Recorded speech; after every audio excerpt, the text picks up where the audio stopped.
let you go with that one there. Awkward applause. I'm enjoying this way too much. No, but they could. Actually, also porting to get a ward there, and Rhapsody porting to the secondary tower. I don't know if they saw each other, but I'm going to guess this is going to be like an Iker top lane. So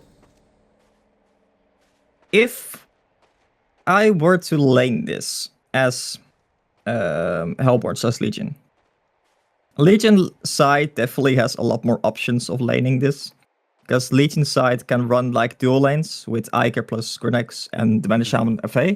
One, obviously, is certainly a big part of that too, but I mean, they played it really well, so. And like one of the powerful things about the Grenex, for sure, is just that base damage. Like, look at it. It's 60 to 64 now with the synchronizer. Right. Compared that to, actually, they're running Wild Soul mid lane and Electrician in top lane. That's probably better. I'd say that's definitely better than the alternative. Yeah. And then they're running the Rhapsody Cthulhu Fant lane. I gotta think there's gonna be a lot of seeing what the other team is doing, right? Like once the lanes actually show, then I'm sure we're gonna see maybe some kind of swap.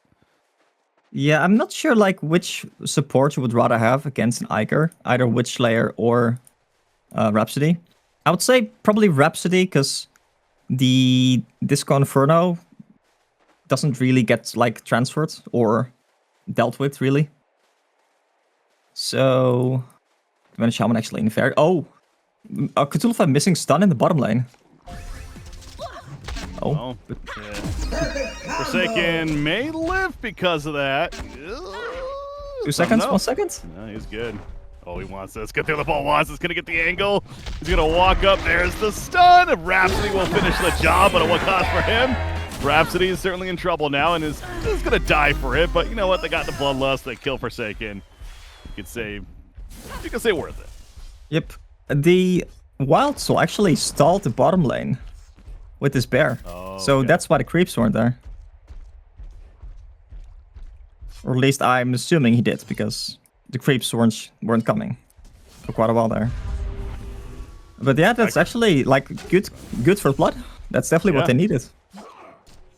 I love a start. Feeling pretty good. Forsaken's already back to the bottom lane, but yeah, that's with Wild Soul. Again, much different setup this time. He's got a solo mid lane, so Thirsty feeling good about that. This top lane, though, it's been a lot of back and forth. Iker is low, but now Electrician. It's time for him to get a little bit lower, pulling out the static grip and buying some distance from Grenex, but expecting a lot of clashing at that top lane. I'm sure our next kill is likely going to happen up there.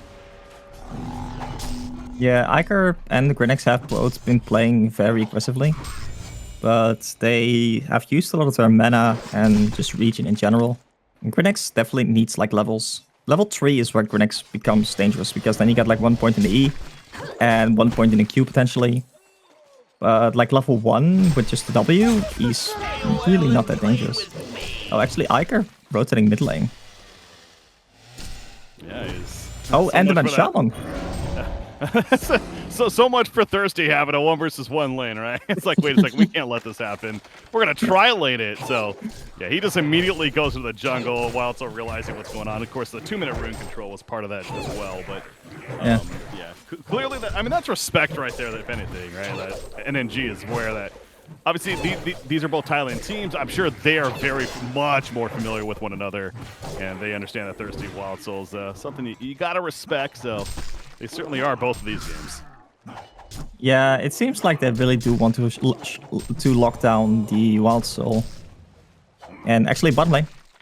Oh, that might be another kill. Forsaken? Well, maybe not. Enough support there for bi-dimension Shaman even. Yep. But clearly some very aggressive play continuing to happen by the Cthulhu Font and Rhapsody. The lane is pushed up, of course, in their favor as well. But rotating coming over. I don't think he's seen throughout all of this, at least yet, but clearly something given away. Cthulhu Font and Rhapsody are keeping the distance. They know Iker's missing, so they're playing defensive. Yeah, and he's also not middle anymore.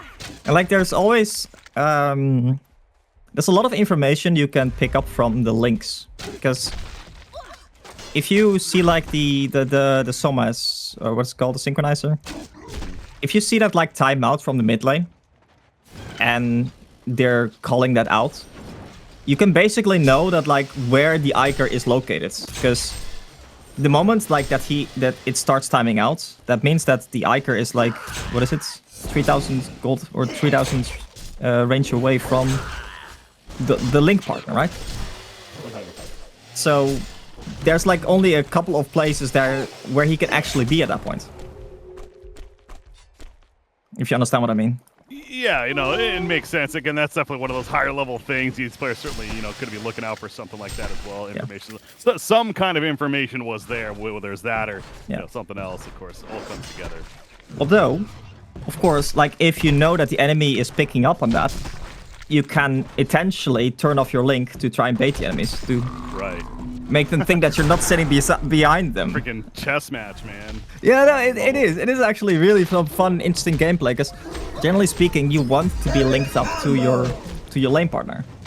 Because otherwise, like you're losing out on gold and XP. But it gives away that you are actually sitting beside them, because the link is above. Actually, Iker running into the wild soul here, maybe. Got this information. Now, what will they do with it? Moraxis is running over. Is level 6. Matrax is ready. Here we go. Wild Soul. There's a collapse. Any TP support? Nothing just yet. Trying to keep his well play with Boo Boo right there. You can tell, again, this guy knows what he's doing on Wild Soul. And now the turn might be. You got Witchslayer coming in. Can he get the Graveyard stun? Oh, just out of range. Only level 2 stun, so Moraxis is gonna be fine, but in the end, Wild Soul stays alive. Another slow by Bobo. They go back in, does the Legion team. They want Wild Soul still, but at what cost now? Matrax gonna be activated. Somebody maybe dying here. Who's it gonna be? Wild Soul, the explosion goes off. Yes, the final auto attack to get the kill and take him out, but now it's time to pay. Iker is gonna get taken out, and now Moraxis next up. You got the chase more from Rhapsody. Staccato stunts maybe? No, he's just far enough, and well played by Gridix coming at the last second to push them away and keep Moraxis alive. So first kind of really big clash in this game, and I mean, they end up killing the Wild Soul. Yep, but like it comes at least some costs, and they haven't really taken any stacks or something from the Wild Soul. So, like all in all, I think this laning phase is going about as well as you would like for the helper side. Because like they got a kill on the FA in the early game. Yeah. They are getting basically free farm on the top lane, on the electrician. The Iker lane lost, quote unquote. At least the Iker like left his lane. Right. I'm not sure that was the correct decision, but you know, hindsight 2020. I mean, absolutely, this Hellboy team, Lunar Tier is feeling a lot better in comparison to game number 1, and that was just a disaster for them, of course. So, top lane, Electrician. I think he should be fine. He's fine. Difficult kill for sure. Oh, wow.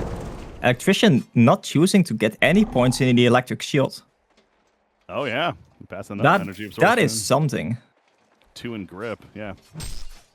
Yeah, so the extra point in grip, obviously a little bit longer of a crowd control, but especially by himself, that is curious.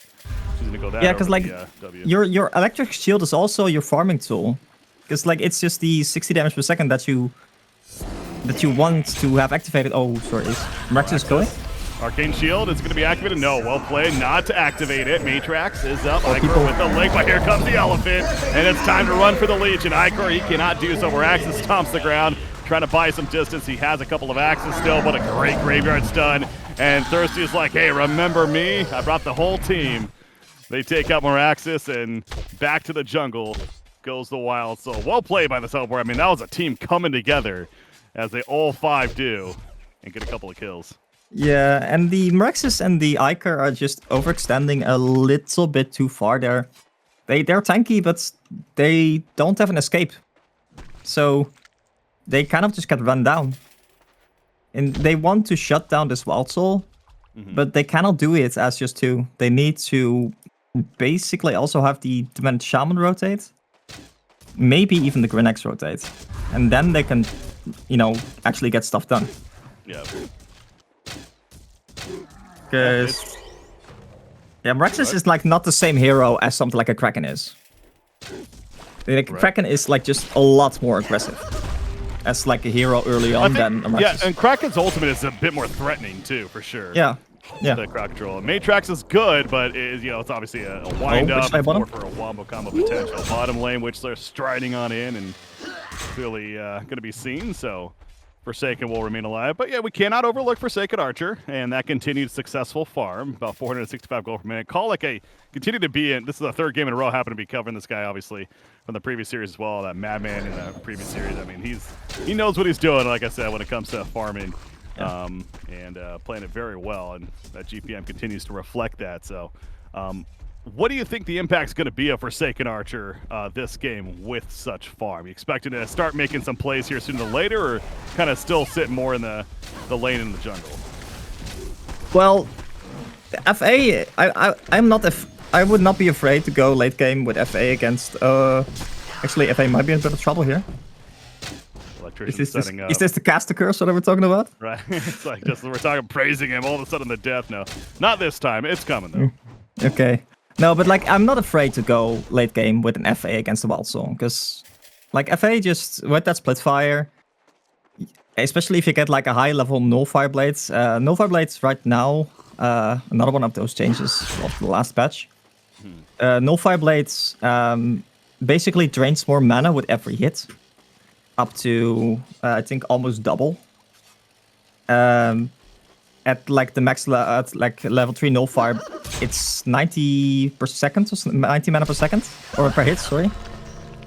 And like it's just really good against electrician. And like even the Cthulhu fan, because like a couple of hits and both of those guys are going to be out of mana, and the Cthulhu fans and electrician that's out of mana are just not very scary. The only thing you have to deal with then is a Wild Soul, and I mean you have an Iker, you have the Mana Shaman, and you have and Rexus to stun. They have a lot of lockdown to just deal with it. Yeah. Granny was on the chase there, but he's fine. Yeah. The FA is just like a better farmer, I think, or like a better carry as well. The issue often, like with an FA, is that he's gankable and squishy. But it's why you very often... Oh, actually mid lane. Going, TP's coming in. Matrax, it's actually Grinix actually trying to get away, but he cannot do so. Unable to escape out of it. Again, we see this is the second time really this team just coming together. They are quick to react and defend. Pathetic. The silver bullet snipe. He will take out Ikor, catches it, being a little too greedy, sticking around. So they end up getting 2 kills when it's all said and done. And yeah, back to the lanes they go. I gotta say, again, especially this really shows you how just one game to the next can shift so much in terms of play style and everything. Obviously, drafts matter, the laning phase, etc. But the point is, this Lunar tier team is completely different look than what we saw in game number 1, and you can definitely see that this is a team that's very capable of forcing a game 3. But like any game is just like 10 times more difficult if you lose early game like really badly. So they made sure that they didn't lose like early game too badly this time. They got a lot done in the bottom lane. The Wild Soul got his 1v1 lane that he wanted. Right. And the Wild Soul is just kind of popping off still. But it's going to be like a resource control battle. So we see, for example, that I think the Ancients were actually blocked from the Hellborn side. And we see the Forsaken Archer now take their triple Ancients. Mm-hmm. And those, if you manage to like get that consistently, you just kind of start pulling ahead. Also, like last game, they really did not prioritize Kongor like at all, which was surprising to me. Oh, mid lane? Bottom lane, yeah, mid lane, that is going to be a catch on Electrician. Making use of that haste Link. Oh, unable to get away. Nope. So that's a good catch there on Electrician, but the bottom tier 1 tower is going to be heavily pressured by the rest of Lunar tier, and don't know if NNG is interested in defending that one. Doesn't look like it for the time being. They're going to counter push the mid lane, and we'll see where that goes. But yeah, you talked about Forsaken Archer. I mean, you saw a massive stack. He just farmed as well in the jungle and the Ancient. He has the aura by Vicar that's also doing plenty as they push this mid tower here. But he's got a nullifier. He's got the nullifier level 1. Another 500 gold now saved out. Going to be close to 1,000 after this tower kill. But yeah, the GPM nearly 600 gold per minute. But Wild Soul continues to keep close as top lane. Meraxis is going to be able to run away and be fine. But yeah, the Rune Cleaver in hand from Wild Soul clearly showing off. And we are going to see what this thirsty Wild Soul is all about for sure, because he's got the farm that he was looking for out of the laning phase now. Yeah, so they took the bottom tower, right? I'm kind of disappointed from the Hellborn side here, is that they did not take that opportunity to also clear the enemy jungle. Because there were actually quite a lot of stacks, like 2 double stacks and more stacks on the left side as well, that the FA is now clearing, that they could have potentially taken from the FA. Because, like, as I said, this is a resource battle. This is like a battle about which team can control or deny the other side their jungle or their ancients. Right. And, you know, just taking the enemy jungle and then rotating to your own jungle is a good way to deny them a lot of resources.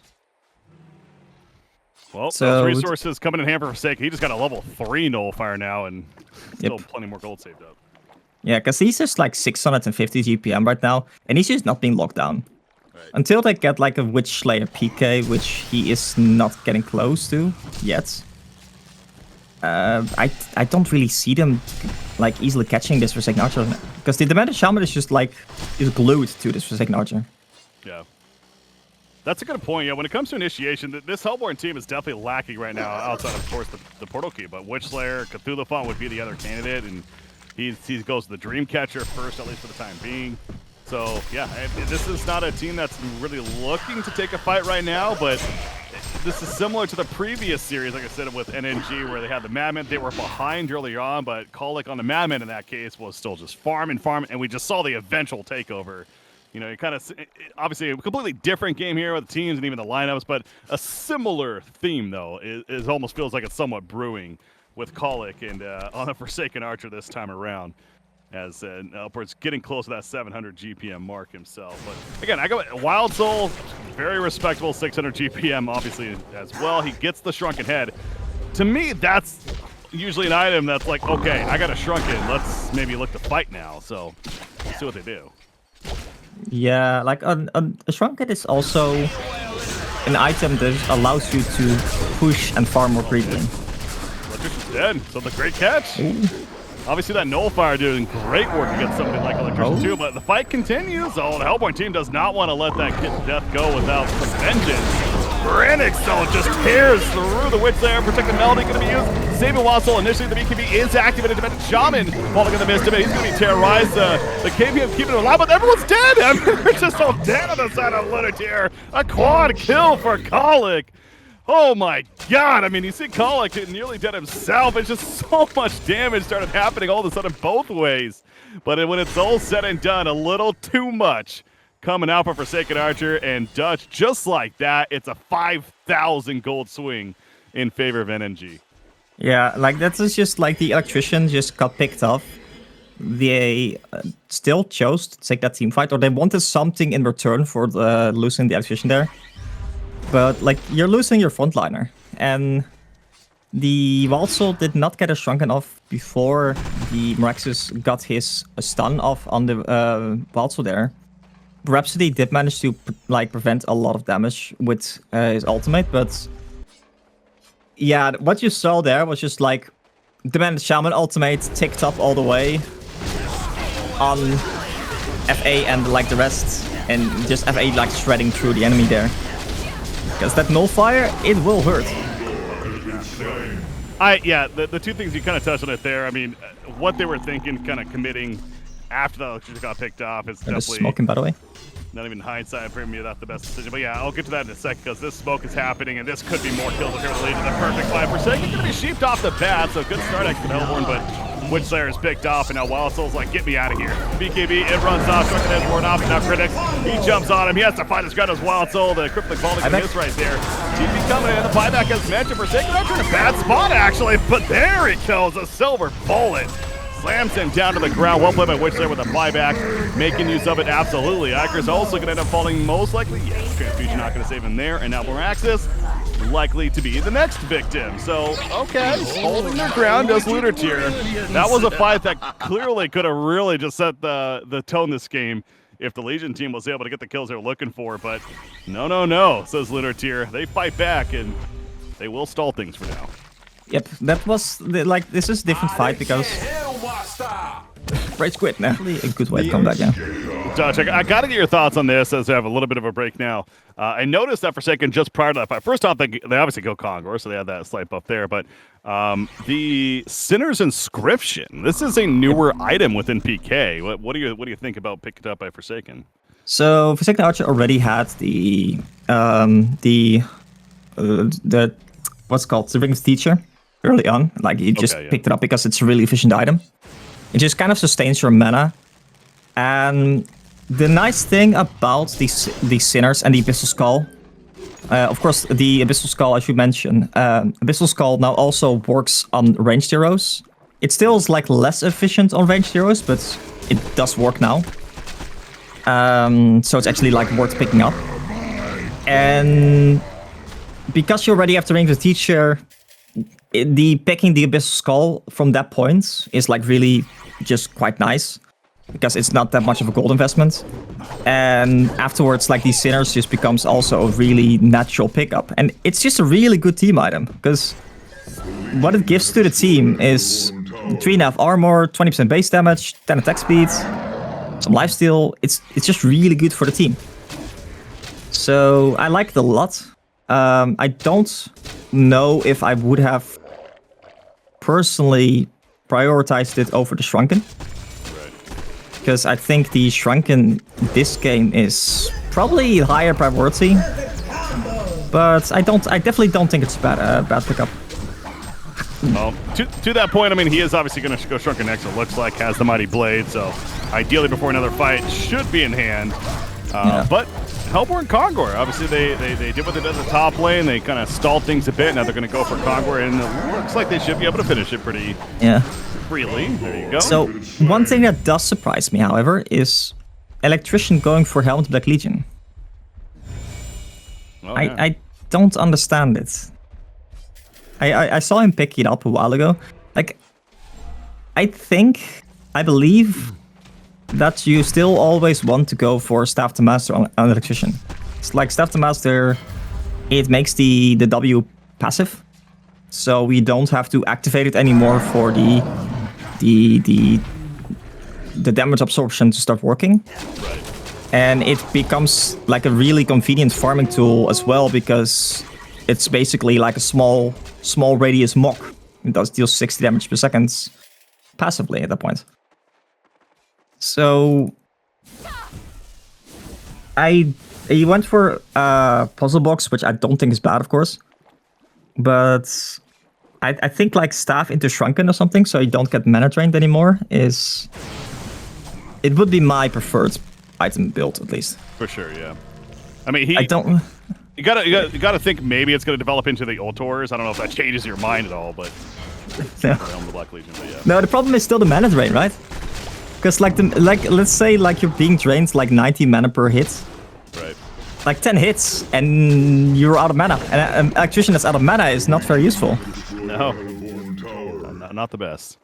It's the same thing with the Cthulhu fans. Yeah, like, he is going Staff himself, it looks like, by the way. He got barbed armor currently, but Staff on the Elephant is coming. Yeah, I did actually pick up a barbed. Yeah, that is, of course, like good with the ultimate, but hitting the ultimate without a staff is, of course, still quite difficult on the Cthulhu fans, because he's they want to make that's play. A lot of smokes. Oh, Icarus like, hey, I found them. Okay, maybe not the best target, but a Critics pops the Shrunken. and he jumps to the back. Look at that Icar surviving. We've said that once or twice before, but in the back left, Forsaken Archer gonna blow it up, but the support comes in, isn't enough! The ultimate, oh my god, he's gonna live, are you kidding me? Some way, somehow, he survives, kills Boo Boo, down goes Wild Soul, and Rhapsody is also dead. A what? Colic with the hat trick, but that was every bit the team support that kept him alive some way, somehow. I can't believe he lived there. I think that was the Witch Slayer jumping in. Witch Slayer picked up a PK. I didn't even notice. And they caught like the Forsaken Archer off guard there, I guess. But I think it was the Demand Shaman with the cape or something kept him alive there. Something, yeah. At the end, it was definitely the Icar ultimate, like healing a lot, because Icar ultimate just heals like everyone inside of the ultimate whenever it deals damage to anyone. So that starts like piling up really hard, and that team fight started by the enemy, like the Hellborn side using everything on the Icar, and Icar just walking out of it. Yeah, well, another fight commencing here. Rhapsody just dead. Grinix with another shrunken head, clearly doing work. Cthulhu fought. Like, wait a second, where's my life going? Trample out, but Electrician cannot do that. I mean, that's GG. It just happens all of a sudden. Clearly, Lunar Tier is like, yeah, this is just too much now, especially after the last fight. There's no coming back from that. NNG, Noah Nugent, they are going to the winner bracket finals. Congratulations to them. They'll be